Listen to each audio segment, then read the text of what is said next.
नमस्कार। Astrology pro channel में मैं दीपक लोहनी आपका हार्दिक स्वागत करता हूं। आज मैं पुनः आपके साथ उपस्थित हूं एक नए रोचक जानकारी के साथ, जिसमें मैं आज चंद्र कुंडली में शुक्र की स्थिति के बारे में आपको बताऊंगा। शुक्र ग्रह अगर हमारे चंद्र कुंडली में अलग अलग भावों पर बैठे रहते हैं, वह हमारे जीवन पर क्या प्रभाव डालते हैं और वह किन भावों में बैठकर शुभ परिणाम देते हैं, किस भाव में बैठकर अशुभ परिणाम देते हैं। इसके लिए मैं आज आपको विस्तृत पूर्वक बताऊंगा। आप मेरे साथ बने रहें और जो दर्शक मेरे चैनल पर नए हैं वो मेरे चैनल को लाइक कीजिए, शेयर कीजिए, सब्सक्राइब कीजिए, बेल आइकन को जरूर दबाइए, जिससे आगे आने वाली वीडियो का नोटिफिकेशन आपको प्राप्त हो। और चंद्र कुंडली के बारे में एक नई जानकारी, उसका आप हिस्सा बनिए। तो चलिए चलते हैं। चंद्र कुंडली में शुक्र के हर भावों में अलग अलग क्या परिणाम मिलते हैं, इसके बारे में जानते हैं। तो चलिए चलते हैं आज के अपने कार्यक्रम में, जिसमें आज आपको भौतिक साधनों के कारक ग्रह शुक्र ग्रह के बारे में बताने जा रहा हूं कि चंद्र कुंडली के किस भाव में उपस्थित होकर वह क्या फल देते हैं। चंद्र कुंडली के प्रथम भाव में शुक्र विराजमान रहते हैं तो ऐसे जातकों की पानी से संबंधित चीजों से मृत्यु का भय रहता है। और यहाँ पर बैठे हुए शुक्र उसे रोग भी देते हैं और इसके अलावा वह हिंसक प्रवृत्ति का और वह हिंसा से ही मृत्यु पाने वाला होता है। अगर चंद्र कुंडली के द्वितीय भाव में आकर शुक्र विराजमान रहते हैं तो ऐसा व्यक्ति बड़ा धनवान होता है और इसके अलावा वह ज्ञान में भी बहुत आगे होता है और ऐसे व्यक्तियों को राजा या राज्य से मान सम्मान प्राप्त होता है। अब बात करते हैं चंद्र कुंडली के तृतीय भाव। अगर तृतीय भाव में आकर शुक्र विराजमान हो तो मनुष्य को धर्मात्मा बनाते हैं। यहाँ पर बैठे हुए शुक्र मनुष्य को धर्मात्मा बनाते हैं। इसके अलावा उसमें बुद्धिमानी और दूसरों का हित करने वाला ऐसा व्यक्ति होता है। अगर चंद्र कुंडली के चतुर्थ भाव में आकर शुक्र विराजमान होते हैं तो वह व्यक्ति को शारीरिक दुर्बलता देते हैं और ऐसे व्यक्तियों को वृद्धावस्था में धन की कमी अक्सर देखी जाती है। अगर चंद्र कुंडली के पंचम भाव में आकर शुक्र विराजमान हो जाते हैं तो ऐसे व्यक्तियों की बहुत कन्याएं होती हैं और यहाँ पर बैठे हुए शुक्र व्यक्ति को धनवान और यश से रहित भी बनाते हैं।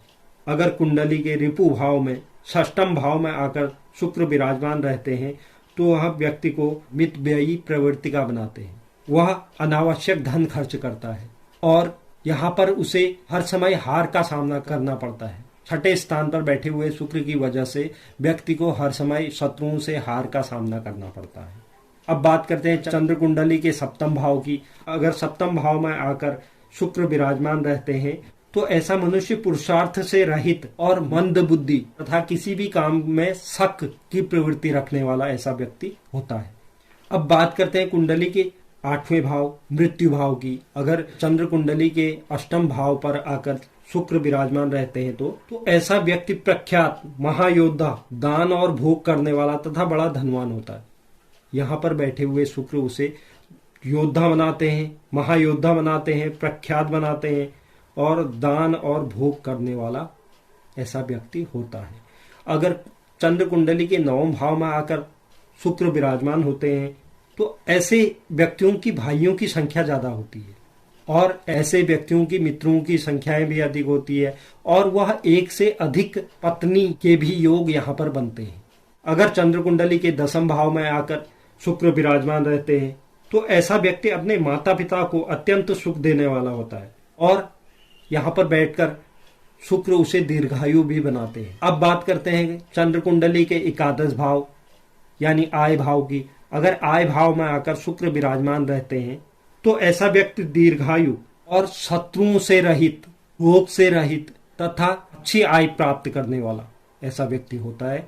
उसे यहाँ पर बैठे शुक्र अत्यंत धनवान बनाते हैं, उसके आय के नए नए साधन उत्पन्न करते हैं। अगर चंद्र कुंडली के द्वादश भाव में आकर शुक्र विराजमान रहते हैं तो ऐसे व्यक्तियों के अपने पत्नी के साथ अच्छे संबंध नहीं रहते, वह पर स्त्री के साथ ऐसे व्यक्तियों के संबंध होते हैं और इसके अलावा ऐसा व्यक्ति लंपट और ज्ञान से हीन, ऐसा व्यक्ति ज्ञान से हीन भी होता है। तो आज मैंने आपको बताया चंद्र कुंडली में शुक्र के अलग अलग भावों में बैठकर वह क्या परिणाम देते हैं। उम्मीद करता हूं कि आप लोगों को पसंद आया होगा। तो आपको कैसा लगा यह प्रोग्राम? उम्मीद करता हूं कि आपको पसंद आया होगा और आपने कुछ जानकारी इसके बारे में प्राप्त की होगी कि शुक्र हमारे चंद्र कुंडली में क्या क्या भावों पर क्या प्रभाव डालते हैं। आगे भी मैं आपसे यही उम्मीद करता हूं कि आप मेरे साथ यूं ही बने रहेंगे। धन्यवाद।